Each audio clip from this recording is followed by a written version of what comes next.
Hello and welcome to another episode of the Rippling Pages podcast. Great writers making waves with the word, all in conversation with me, Liam Bishop. And today I'm really excited to be joined by Neil Griffiths. Neil is a novelist. Two of his novels, Betrayal in Naples and Saving Caravaggio, were published by Penguin. His most recent novel is As a God Might Be, which was published by Dodo Ink, and it's their anthology, Trauma, Essays on Art and Mental Health, to which he has contributed with his essay, Madness and Such. He's also a publisher himself at Weatherglass Books, and he's the founder of the Republic of Consciousness Prize. Now, before we go on, I'd just like to quickly say that we do discuss sensitive issues around mental health. Now, I've put some links into the show notes, so please do refer to them if you are affected by any issues in today's episode. Thank you. Big stories, big ideas, and you're a brilliant storyteller in the most traditional and innovative sense of the word. How would you prime your readers for your contribution, Madness and Such, to the anthology Trauma? Well, obviously it sits in an anthology and therefore it's unlikely to be the first thing you come to. So it has a context, and obviously when you read in context, depending on what you've read before, will have an impact on what you read. But mine is probably one of the more unusual contributions. I was very uncertain about whether A, to write it, and B, to submit it. And quite close to publication day, I was still worried about whether I wanted it to be published. For two reasons. One, I had no and have no idea whether it's any good. And two, it's quite exposing because it is about a period of depression, or rather it is attempting to describe what a period of depression felt like as it happened.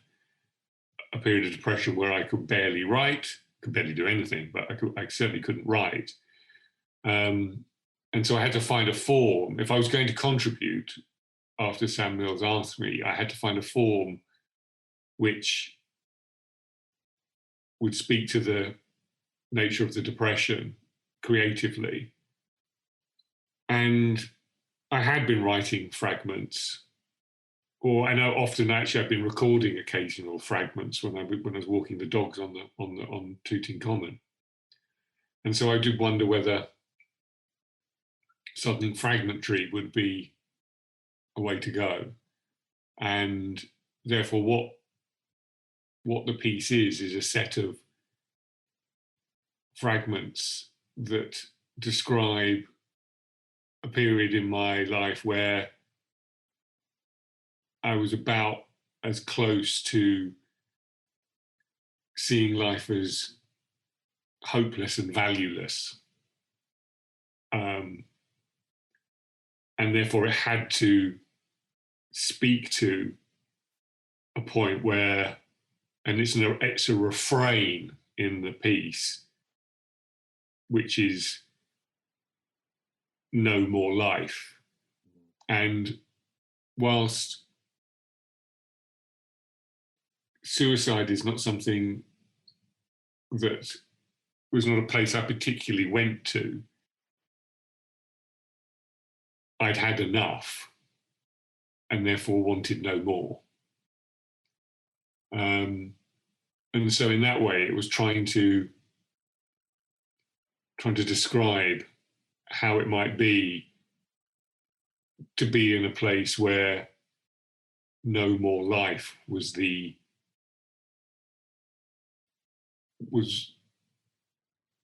I don't know how to describe where that seemed to be the point. It does come about 2/3 of the way through the anthology, doesn't it? And it comes after Anna Vort's essay, Read in Order to Live. And she says, I'm sorry if that was a hard read or hard to read because it was very stream of consciousness, but this is how the experience was. And yours was very hard to read, but in a different way. And this is the beauty and the kind of real sort of, not beauty, but it's, everyone takes a different approach to trauma. And most people talk about their personal experiences. Some relate these to global or political events. Others talk through their personal experiences while theorizing on what trauma is and what trauma means. And what makes your contribution so devastating on a level is that although it does talk obviously about a very personal experience, it doesn't seem to relate to an event or anything that's really happening in the world.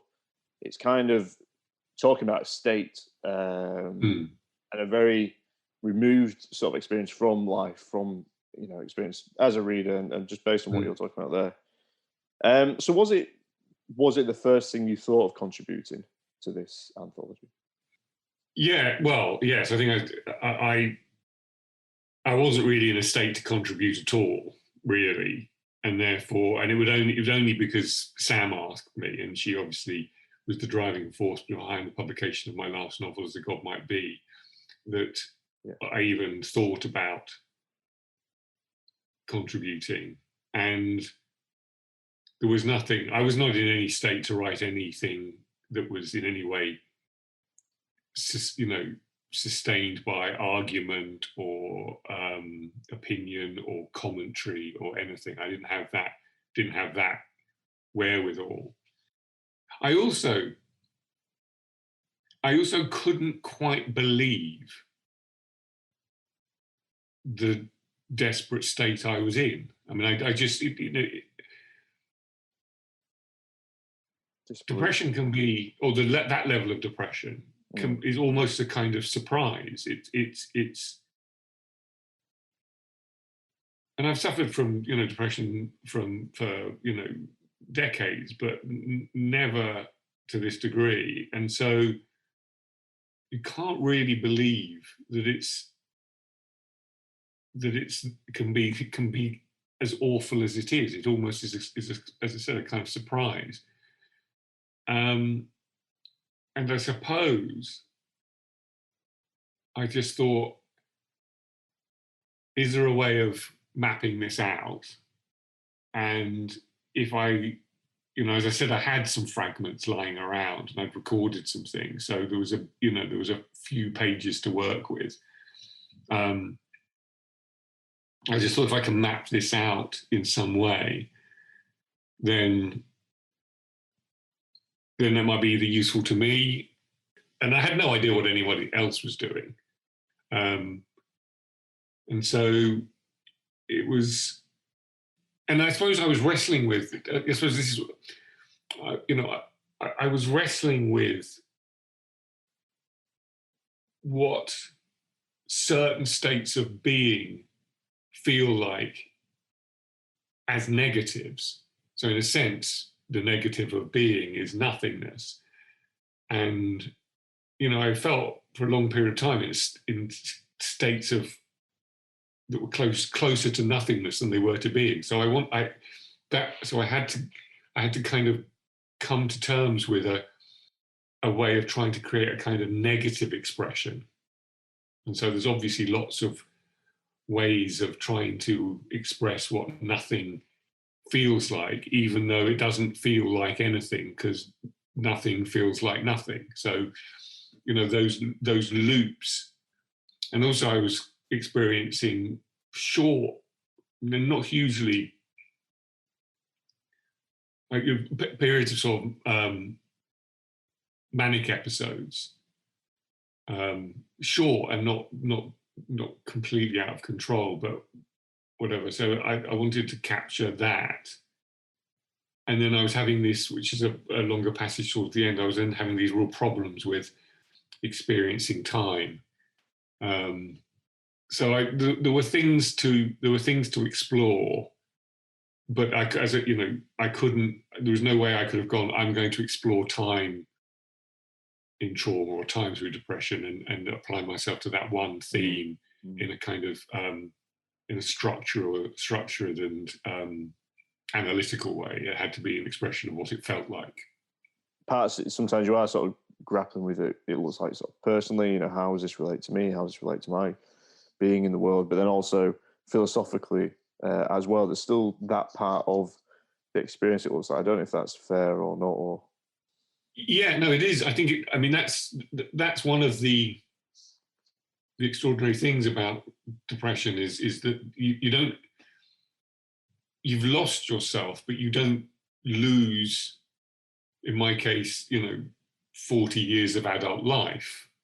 And therefore you have all of the, I kind of, I grew up in my late teens and my early 20s very much with kind of classic French existentialism. So I've sort of brought myself up on notions of being and nothingness, being and time and stuff like that. So that obviously inflects how one is going to, they become the vector or prism of how you're going to, interpret or describe your states.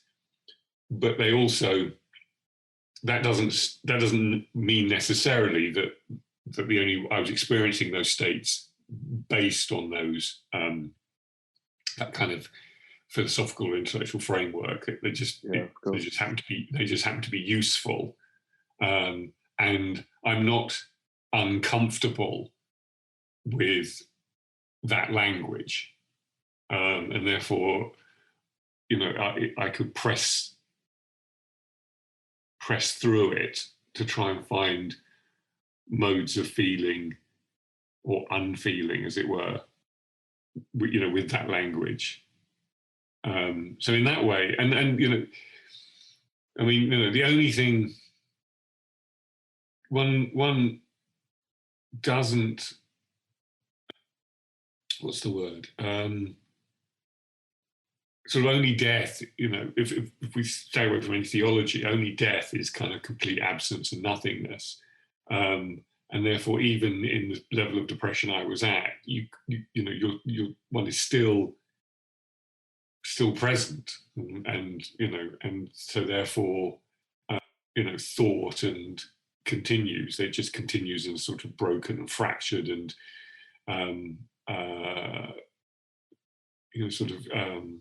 incomplete way. Yeah, it's like kind of felt like at times you were, you weren't having an out-of-body experience, of course, but it felt like you were sort of writing external to yourself in moments. No, but I think it is a slightly out-of-body experience, or rather maybe it's even the inverse of that. It's that often in life we are slightly more out of body than we think we are, and depression traps us inside. And when you're trapped inside, you realise there's a sort of infinite amount of space in there, and a lot of that space feels like nothing. But there is as much space inside. Well, in terms of there are more neurons in the brain than there are stars in the universe. So in a way, there is as much space. Space is not the right word, but there's as much activity going on in there than there is, activity in the world. So there is a sort of comparableness of whatever. So you can disappear. You can be trapped inside yourself and get lost. It's really interesting because obviously I've read your previous work, and there is this idea that you seem to grapple with here and in your work as well, this idea of, I thought it was emptiness at first, but I don't think it is emptiness. I think it's more to do with nothingness or space. Mm-hmm. I was reading As a God Might Be, and you talk about McCullough's endeavour to build this church on the cliffside. And you say it was a yearning to be rid of something, yet he was already empty enough. And you do return to, there is another refrain as well of No More Life, of deep in the body. This is a refrain, deep in the body. And I don't know if this sense does tie into some other themes with your work about nothingness and theology, as you've mentioned and referenced, or. I think I think you're absolutely right, and McCulloch in As God Might Be is always talking about having to get out something that's inside, but not knowing what's inside, and therefore finding nothing inside, but knowing that it's also got to find its way out, and whether that's some kind of negative expression of God, or a kind of Buddhist expression of God, or a kind of, in Christian theology, what's called an apophatic expression of God, everything that God isn't. So God ends up as nothing in his plenitude, as it were. I worked on that novel for, 10 years or something. And in a way, the essay in Trauma is a version of that doesn't have any light. It's a world abandoned by God rather than. There were kind of so different in terms of length and structure, but they were kind of 5,000 words and 200,000 words. Yeah. What they are, I think, is if we think about, is that certain questions preoccupy writers, and they preoccupy writers in different ways at different times in their life, depending on their psychological or emotional states or whatever. As a God Might Be was, in a sense, looking to find a way through a life that was feeling as though it lacked meaning or purpose, but sensed that meaning and purpose could be called upon somehow. And the essay is an expression where that no longer feels possible, that there is nothing to call upon. So in a way, it's a sort of negative version. McCulloch goes through dark and desperate periods, and maybe this isn't an expression of what that might have felt like before he looked for some kind of expression that might give him, purpose and meaning. I want to point listeners to a really interesting review that you wrote on Francis Spufford. Spufford, is that what? Oh, right, yeah. Spufford, yeah. Because you do talk about McCulloch and your novel there, how over the novel he achieves a kind of double emptying, first of himself, and then as he realizes his folly in building a church, the house of God. But you do. I don't know if this is a bit more speculative for myself, but you write really interestingly, detailed about food and meals. So your first novels set in Naples, particularly the first one, Italian gastronomy, obviously very famous. But you're also very specific about what McCulloch eats as well, particularly around the family dinner table, which quite a lot of that novel is, I think, within the family unit. And I don't know if I'm being too kind of coy and too kind of clever here, really, but I just wonder if it relates to a hunger, because you talk about the gut in your essay. In Trauma. And I don't know if it relates to a kind of hunger or feeling. I don't know. I don't know if I'm being too clever. No, it's not. I mean, there's a number of things here, which is one. There are ways of talking about the physical world as a counterpoint to the kind of spiritual world, and obviously, kind of sustenance, physical sustenance. What keeps us alive is food. And therefore, and it's also about community, isn't it? We sit round a table. So he, yeah, of course. McCulloch sits up on the hill with the people who help him building, and they, eat chips, drink beer, and one can't really talk about Italy without talking about food. It plays a different role in As a God Might Be, which I think we just sort of touched on. But, it's more than that. As I said, it's sort of about, people sitting around a table, people sharing food. But there's also, there's also this interesting thing about, I talk about the gut a lot in the essay, or the essay, or whatever it is that I wrote for Trauma. There's interesting, in terms of neurology, we we have neurotransmitters in the gut in a way that most people think neurotransmitters are only in the brain, but actually antidepressants, SSRIs, have an effect on the gut because there are neurotransmitters in the gut. I think there's certain indications there are neurotransmitters both in the heart. So the gut, the reason we feel things in the gut and why the gut is a part of our kind of our way of, the metaphors and stuff in life is more than just digestion goes on in there. And I think that's probably, so nothing, these expressions of nothingness which you talk about can often feel not in the mind, but in the body. And that's why deep in the body is a refrain, that, nothingness being felt deep in the body. The physical nature of food, as I said, plays a counterpoint to spirituality and nothingness. Yeah, there's also Jim in Betrayal in Naples. This great character, Jim, and he has this horrendous sort of illness when he arrives in Naples, and he has to rush to the toilet a lot, and he's sort of doing this, he's emptying himself, and he talks about the communal idea, and there is scenes in As a God Might Be when people aren't necessarily having a meal, they are even just sharing some drinks or, at the end of the day sort of work. Madness as such. These fragments were written over the summer and autumn of 2019 during one of the most severe and extended periods of depression I've experienced in 40 years. No more life.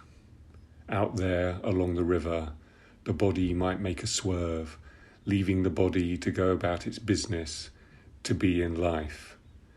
But the mind stays deep in the body that swerves into nothingness. Bring back madness. I mean, that's what it is, right? What this is in my head. Madness. In both senses. This is madness, I can't believe it's happening, and the other one, the one represented on this page. There is a third, of course. He, she is mad, meaning, forgive me, but I want to be precise. Let's say there is a Klein of lived experience, and at one pole we have joy in all its forms, and at the other we have despair in its simplest form. I contend that the depression I'm describing cannot be found here. It cannot be plotted. Something must end, something must end, something must end, something must end, something. Shh, it must end, it must end, it must end. I'm telling you, something must end, right? If I were to angle myself and swerve away, turn a little and swerve, make a swerve off the path here, just this spot, here, and leave the path here. Do you see? Do you see? I mean, I know you can't, but can you see that I can see it here, the opportunity, that I can see the opportunity to swerve away off this path here in the park, just here. And if I were to, I mean, make that decision to finally swerve away, no more life. Dostoyevsky. And I just wanted to talk about his influence on your work, if you were able to, because you do reference him in Madness as such. When I was very young, when I was about 14, not particularly academic person at school, and struggling with various issues at home and with my own sense of self. My English, it's kind of absolute kind of classic narrative. My English teacher somehow saw fit to give me Crime and Punishment, and therefore, when you read Crime and Punishment quite young, 14, and then a couple of others, The Idiot, and then next was House of the Dead and whatever. So, by the time I was 15, 16, I'd read quite a lot of Dostoevsky, and The Soul in Peril, which is one of the, even if we're going to sort of extract out Dostoevsky's religious fervor, there is The Soul in Peril is absolutely part of the Dostoevsky enterprise. Whether they're atheist or in fact believer. and you don't get much more important writing than when someone's writing about that. I mean, I was reading the other day, I was reading Bleak House for the second time. The first time I read it was in my early 20s, but I was reading with about a 30-year gap, and I hated it when I read it in my early 20s, and I really loved it in my, I mean, it was over this Christmas. And I was reading it and I was thinking, you know, about Dickens, who I'd sort of fairly slandered over the past 30 years, and I could now begin to see why people loved him. And then I thought, okay, yeah, but just imagine a Dostoevsky character walking into a Dickens novel. You could the high seriousness of Dostoevsky in terms of what he's trying to face down in his writing, compared to the kind of social commentary and comedy and of Dickens. You suddenly realise Dostoevsky was operating in a whole other sphere in terms of our relationship with life, you know, at its most desperate. And so that, you know, that's, you know, you can't, you are formed when you read that kind of writing at that kind of age. And in a way, you know, as I you know, writing as a God Might Be was a sort of coming home for me. You know, it's a Dostoevsky. It's a late 19th century novel written in the early 21st century, but it's more than that. It's a Dostoevsky novel. It has big set pieces in the way Dostoevsky. I mean, people have written about Dostoevsky being a playwright at heart, rather than, you know, he has the big set pieces. So mine has set pieces, and you know, I have to give a spoiler alert here, but you know, because there is also a murder at the centre of my novel, which there's always a murder at the centre of the big novels of Dostoevsky, and big questions are asked. And so, you know, it is an homage to explicitly and you know, without excuses, an homage to Dostoevsky. Yeah, totally. And it's that inexplicable act that sort of is at the centre of it. But you do that thing that Dostoevsky does as well, which is, you do sort of set it up in acts, which means that there's an implausibility within Crime and Punishment, for argument's sake. The murder happens very early on, which isn't the same as yours novel, to be fair, but it happens very early on, and then we're sort of led to believe that no one really knows or can prove that Raskolnikov's done it for the next sort of 400, 500 pages or whatever.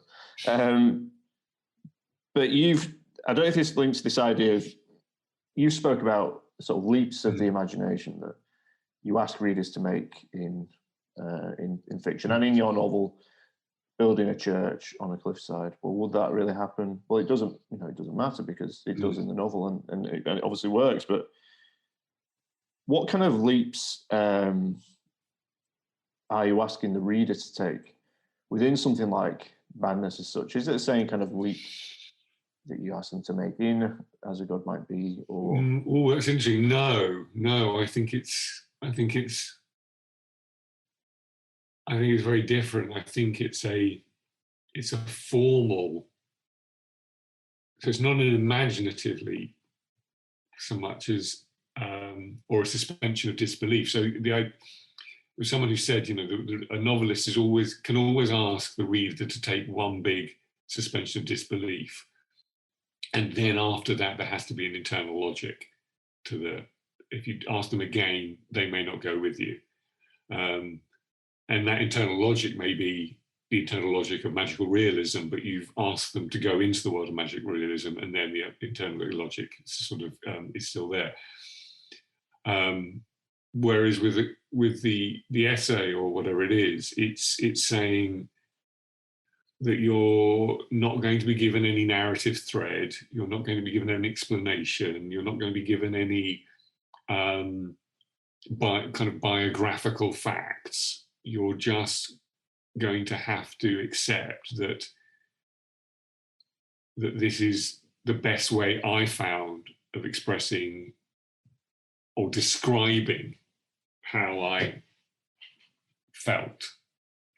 And so it's a formal request rather than an imaginative request. I mean, that's to the credit of the collection and Sam and Tom who've edited it, and I think they've achieved that, and I hope people do pick it up, and I hope, and it is worth. I think it is one of those anthologies that's worth reading from sort of start to the end. Just one kind of full piece. Everything's, there's really sort of nice kind of moments of cross-reference, I think, which obviously, which as a writer, if you were writing this, you wouldn't have known that you were doing at the time. Exactly. I mean, I've dipped in and out of it rather than read it from start to finish, and that's partly because when you're in it and you're in a world, I mean, I know some of the writers, and it's a book about trauma, and one is in it and has written something quite exposing. Actually picking it up isn't that easy. I can understand that. And so it's sitting next to a chair in the kitchen where I read when I'm sitting in the kitchen. But I'm not that comfortable with picking it up, partly because as I said right at the beginning, I'm not necessarily convinced by my own piece, and that makes me feel slightly lightheaded. I mean, I've realised recently, actually, because I just finished a kind of first draft of a memoir, which is differently fragmented, and I've had some feedback on it, which is quite useful. But I suddenly realised that not only am I primarily a fiction writer, but I'm actually primarily a writer of fairly traditional forms. And therefore, having written something that's so personal and non-fiction and not in a straightforward narrative form, I'm not sure how to judge it. And therefore that in itself is quite exposing when you don't have confidence that you have the experience.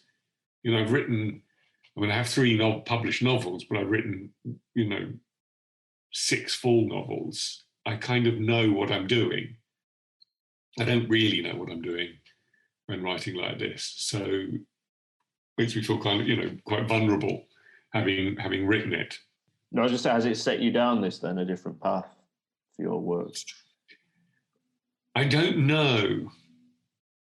I'm writing something at the moment which is slightly formally less traditional than I have written previously, because it was, As a God Might Be is absolutely a sort of 19th century realist narrative, even though it sort of slightly subverts it once really. And my 2 Naples novels they're kind of mid-century, kind of, sort of Graham Greene with a bit of Le Carré sort of, literary detective stories, kind of mystery, whatever. So, I'm not a child of, Joyce or Beckett. I'm not, but this thing I'm writing, this novella, which I think I'm about 3/4 of the way through, is formally innovative. But the chances are I will, unless I may well back out, because I don't know whether I can, to what degree I can judge whether those things work or not in the way I know I can judge through experience more traditional narrative. I mean, you set up the Republic of Consciousness Prize, which is for indie presses, isn't it? But there is a lot of what we might call formally experimental work in there. Yeah. And I think with your novels, they might appear to have a very sort of realist narrative, but there's a real, and this is what I think makes them so skilled and so interesting, is because there's a real awareness of structure in there, real awareness of the novel as an art form, without being kind of tongue-in-cheek, without being postmodern. And it was such a pleasure, and I really, hope listeners do go back and read some of the early novels as well, because they're written during this time. where, I mean, it must be sort of mid-2000s, wasn't it? Betrayal in Naples. 2005, 2007. Yeah, and there's talk of like the Euro, and there's talk of not needing passports to get into France. And this is at a time when, you know, postmodernism was still quite a accepted art form, and it's what people were writing in, and people like Martin Amis were still very much on the scene, for better or for worse. But there is a real awareness of structure within those novels, and as you come to As a God Might Be, he's building this massive structure, this massive church, which is a bit of a curse of being someone who's interested in books and criticism and all that stuff that you kind of see through the layers. But it's very interesting. It's incomplete, isn't it? The church is incomplete. I feel I'm quite a good judge of when innovative fiction works, when written by other people. And you're right, the prize was, the inspiration for the prize came from a number of books. Zone by Mathias Énard, published by Fitzcarraldo, which is, in a sense, one sentence. Girl is a Half-Formed Thing by Émile McBride, Caravaggio, which is, you know, a sort of very broken up sort of Joycean novel. Pond by Clair-Louise Bennett, which is the sort of novel in short stories. And everything that's won it has an innovative side to it. So I feel very clear that I know what works when it's written by someone else. It's just my internal editor of my own work is not quite as high functioning. Maybe it's the case that formally inventive and innovative novels are really hard to get right in a way that traditional 3-act structures, if you want, is less difficult to get right, because we've got more precursors to sort of look back on, and the novel works in a particular way without messing around with it. So, you know, mess around with your peril, you know, or do it really, really well. And that's my worry. It's like, why mess around with a novel and not do it that well? But, you know, I'm working on something, I don't know. I mean, I say I'm working on it. I mean, I looked at it a couple of weeks ago because I wrote most of it last year, or 3/4 of it, and it looked better than I thought it was. And so I'm going to rewrite, but I'm in the middle of publishing books at the moment. So I co-founded with an acquaintance, stroke friend, Damien Lanigan, a small press last year. We're publishing our first novel in a month's time, Cold New Climate by Isobel Wohl, a debut, which is just scorchingly accomplished. And then we have another novel by Jonathan Walker, The Angels of L19 being a postcode in Liverpool, and then a non-fiction book after that, and then there's other stuff to announce soon. So yeah, I'm in the publishing business right now. Are they experimental works, or is it just based on quality? No, I mean, the idea is that we're looking at novels that are maybe being slightly left out of both mainstream publishing, which is looking for, at the moment, sort of quite commercial. When I say commercial, I don't mean sort of commercial as in airport novels, as they used to be called, but kind of novels that will sell at quite a volume, and then maybe super niche novels from the indie press, something that used to be called the mid-list, which is sort of, you know, beautifully crafted, you know, sentence level novels. I mean, Isabel's book is, you know, has a gentle formal innovation, but that's not our kind of raison d'etre. We're looking for, you know, very well crafted, you know, level novels that exist at the sentence level. Well, I can't wait. Well, we've seen some of it, and there is a copy behind you on the shelf, which listeners won't be able to see. But yeah. If you're on Twitter, you'll see it probably circulating, and it does look really exciting. It's an extraordinary piece of work from as a debut.